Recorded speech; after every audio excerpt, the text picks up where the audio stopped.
A reader will find your character and your book more memorable if you share a character's secrets with them. This has been essential to me in this whole idea of spiritual research, this notion that I know with complete certainty that I have my character speaking to me when I know his or her secret. Once you can get the secret life of your character, you are able to find out everything else you need to know to make a complex, breathing character who possesses a beating heart and rises up off the page as a real person to whom the reader can relate. This works on many different levels. First of all, if you know your character's secret life, then you know what drives them, what compels them. When you know what someone is passionate about, you know them in an entirely new way. So it opens you, as a writer, up to a whole new world of possibilities with that character and their situation. Sometimes only you, the writer, knows the secret and how it compels the actions of the story. But it is better to allow that character to reveal the secret on the page and share it with the reader. What happens is that the reader is even more endeared or repulsed or whatever emotion it is you want them to feel about the character when you know this secret. This works best with the protagonist because then the reader feels as if the character is confiding in them. We all know what a matter of trust is established when when we've confided in them. And that's what happens between the reader and the character, when the reader feels as if he or she is in the know. And in essence, that makes the relationship between the author and the reader better. In Eli the Good, I knew that my character had a secret I wasn't aware of. He was only 10 years old, so how big a secret could he be carrying? But I watched my own children, other children. I thought about life from their points of view. And I examined myself as a child. I thought about the things that were incredibly important to me then, things that I kept from others. And finally, I saw that my character, Eli, that his real secret was that he had only recently revealed to himself was that he's weird. And this revelation again completely changed the novel. It shaped it into something that most people can relate to, the process of accepting oneself. I also realized that another secret of his is that he felt as if his whole family was falling apart around him, that he was the cause. And I think a lot of children feel this way when they're in families that are in the midst of divorce or some kind of upheaval. They feel like it's their fault. So it's a pretty universal feeling. So I had those two big secrets going for me with Eli. And pretty much the whole plot grew out of those two things. That he was realizing he was different than everybody else. And that he felt responsible for his family falling apart. When I started work on Eli the Good, I was nervous about capturing the point of view of a 10-year-old. Writing from that point of view of a child is an incredibly hard thing because you have to revert back to that sense of wonder that children have.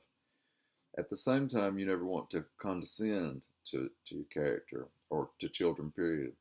I wanted to be able to look at the world completely through his eyes to get his emotions and ideas and intelligence and worldview just right.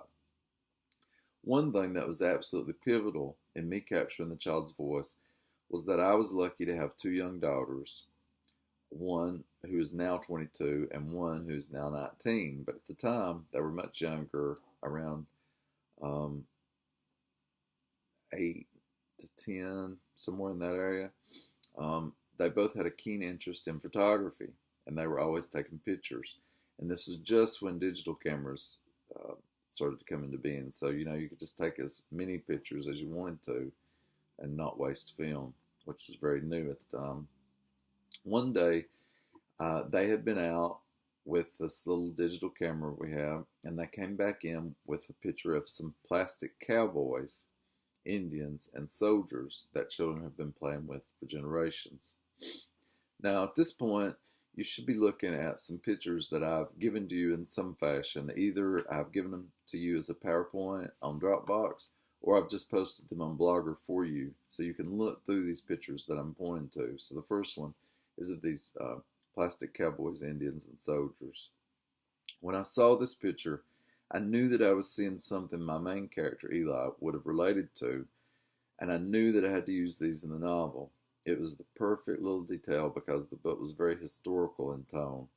In fact, I really wanted uh, these plastic soldiers and cowboys and Indians to be the cover of the book. They didn't use them. Instead, they used this beautiful tree. But I thought that they really captured not only the time period, but also the theme of the book, which is about questioning history, especially questioning the history we've been taught in schools. The themes are also about war and the way Native Americans have been erased from our histories and school children. So this image of these plastic soldiers and cowboys and Indians was really perfect for the book. Since this image of the plastic toys became such an inspiration for me, I gave the girls the camera and just encouraged them to go out and take pictures of things that were important to them, that interested them. Among the hundreds of photographs they took, I'll show you just some of them in the ones I've given to you, so you can look through them. Second, you'll see some pictures of glass lamps, and those help me to see the way children found beauty in simple things, things that adults might usually take for granted. Here they're noticing light coming through bold colors, and they're thinking about that this is amazing enough to capture on film. And these are just some, porch lanterns that came from Big Lots. Next is the little resin turtle that sat on my aunt's porch steps. And this picture showed me that the things we sometimes rush by without noticing still hold interest for children. And it reminded me of how they grow attached to particular things and admire them without ever speaking about them. It's again a reminder that children don't overlook, they see everything. Next is a copy of Anne Frank, The Diary of a Young Girl. My eldest daughter was fascinated with The Diary of Anne Frank while I was writing this novel, and she was so moved by it that she took a picture of the book to preserve the experience of having read it. Of course, I loved that. When I saw this picture, I understood that this would be a perfect book for my character to be reading during the novel because it's dealing with the same themes I was dealing with in Eli the Good: war, childhood, discovery. Eli is a child of war, and so is Anne Frank. So this book became a major part of Eli the Good, and I probably would have never thought of that without this picture. Next are some gummy worms. Again, the beauty of the ordinary, but also the appreciation for color and texture, two things that children are keenly aware of in a way that we forget. So after seeing this picture, I tried to be more aware of inserting both color and texture into Eli's point of view. I was also working on a scene set in Eli's father's gas station, and I was trying to remember small gas stations of the era. I was trying to get the details, and I saw this picture, and I used it in the novel when Eli's describing the station. It's a picture of candy bars. And it made perfect sense that Eli would focus on a metal rack of candy bars and the way their colors went together, just the way one of my children has done in this picture. The next two pictures are of crayons and erasers.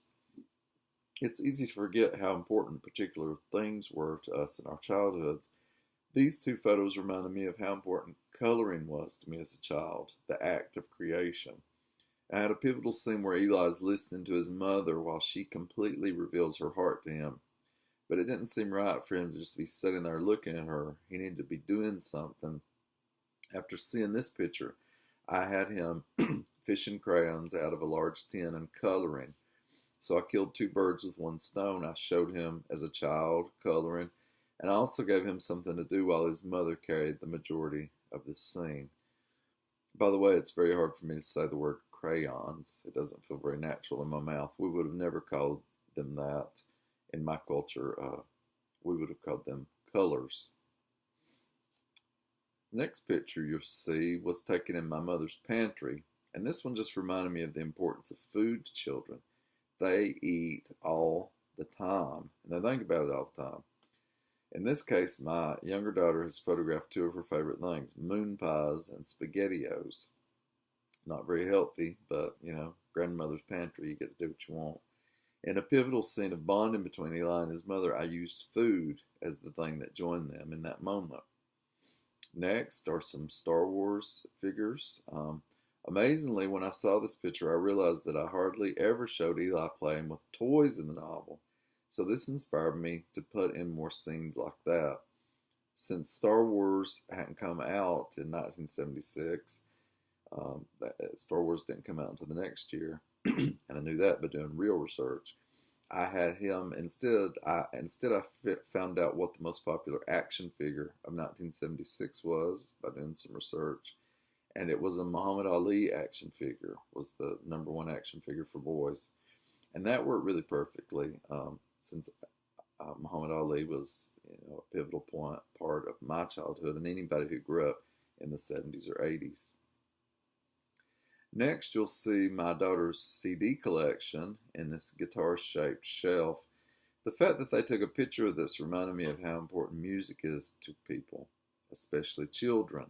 And the novel is full of Eli paying attention to music. So this picture solidified my notion that that was realistic for a child. Next is a picture of the girl's room at the time. And it reminded me of how important a child's room is to them.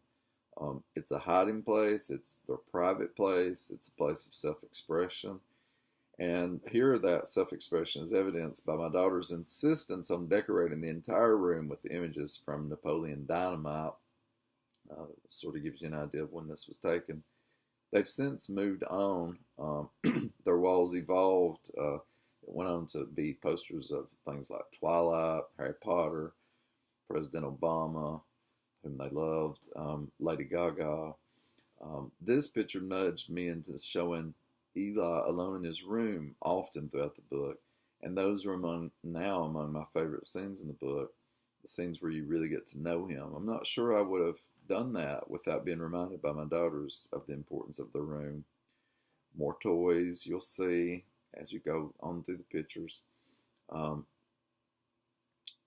Next, you'll see a picture of pictures, some framed photographs, and this really reminded me or reinforced my belief that children are intensely aware of familiar relationships, since this picture shows photos of my daughters with their cousins.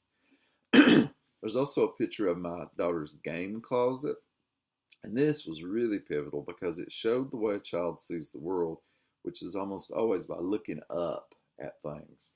The perspective of being small is captured in this picture, and it helped me to weave throughout the novel instances of Eli being short, not able to reach things, looking up at things. Now, these are real subtle things that remind the reader that he's a child, that he's small. There's a picture of my daughter's fiddle, and this is self-expression, and it shows that that's important to children and more important than we might realize. Although my daughter hated to practice fiddle, the fact that she photographed it showed me that it was part of her identity and the way she saw herself, which was something very important to know while writing a young adult novel. Next is a photograph of some Chuck Taylors, and these belong to my younger daughter. So they were popular when I was a child, and they were also popular when they were children. And shoes are important to children, because they're so active, or children should be active and always outside. And my children I was always, making sure they spent a lot of time outside, and children are rough on shoes. Next, you'll see one of the way children see themselves, which is a major theme of the book. And a major thing that showed up in these photos was a love for the natural world. And I've tried to press this love for nature into my children. I was never completely sure it had worked until I saw these photographs. I wanted to make sure it was believable for a 10-year-old to be obsessed with trees and the natural world. And my daughter's pictures showed me that that was believable. In this case, the photograph in a beautiful spider in their zinnia garden that I helped them plant. Another nature shot, if you look to the next one, this one shows the perspective again of looking up into the leaves.